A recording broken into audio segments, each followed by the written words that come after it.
I'm using even less air. It's like nothing. It's very little effort and very little air.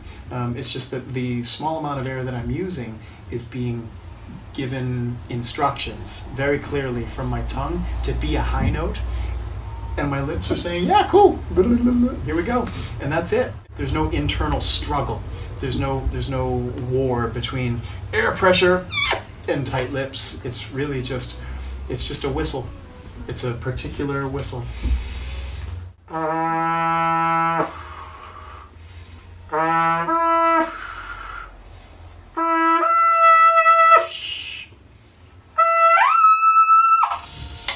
know, it's just a different whistle. There's no need for there to be more effort depending on the range. There eventually will be more effort depending on volume. It's easy to play high notes really soft because you don't have to use very much air pressure behind the tongue, and just a small amount of air pressure is enough. When the tongue acts like a thumb over the hose, that's enough. When you need to play really loud and still make that high pitch, the tongue still has to come up like it does for that high note, except I gotta keep it a little bit lower to let more air flow, right? So between the high part of the tongue and the roof of the mouth, there's got to be a little bit more space to let more air through. But that's like taking your thumb off of the hose. So you lose air pressure that way, which is when we need to compensate and add extra air pressure from here. So if I step on the gas,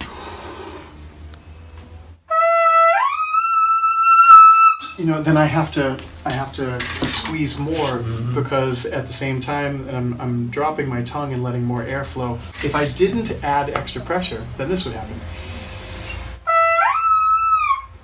You know, it's just, well, we lost the air pressure that we needed to play that note. That's the only time when it feels like work for me at all, is when I'm playing high and loud at the same time.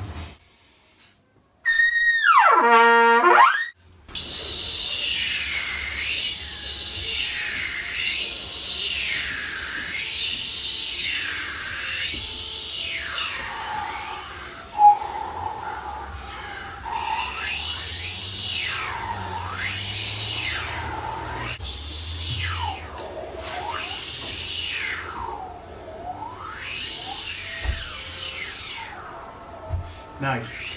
If that feels really weird and unfamiliar, then that means that you should do it more until it becomes familiar. And then when it's something that feels familiar, then it's something that you can start putting into the horn.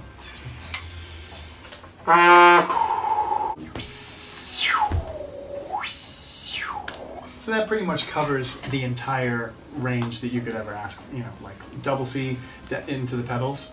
Good enough. That kind of air, that will get you above double G for sure. You can play Brandenburg with that air. But what brief exercises are you doing? That's it. Just this? Yeah.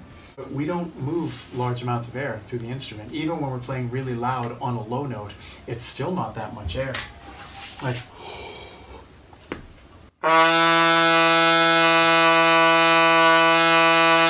you know, that's way less than a low brass player uses. So we don't really need to work on having lots of air exit our body. Of course, it's really nice to, you know, to be able to take a nice full breath in one beat, to be able to play a nice long phrase, for sure. That helps so many musical situations where if you didn't take a big enough breath, you have to cut the musical phrase in the middle and it's unmusical.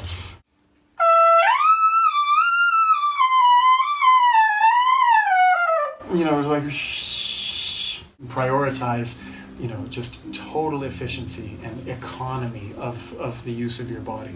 Practice in front of a mirror and play the game with myself that I'm actually looking at a picture of myself, not actually looking in the mirror.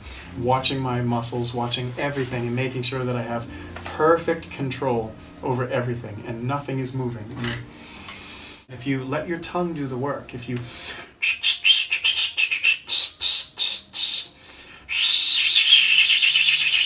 you know, unless you make it a a linguistic activity, playing the trumpet, and you do it with a big fat piece of steak on your face that's actively pushing the mouthpiece away from your teeth. If you play that way, then life is a vacation on stage compared to what it would otherwise be.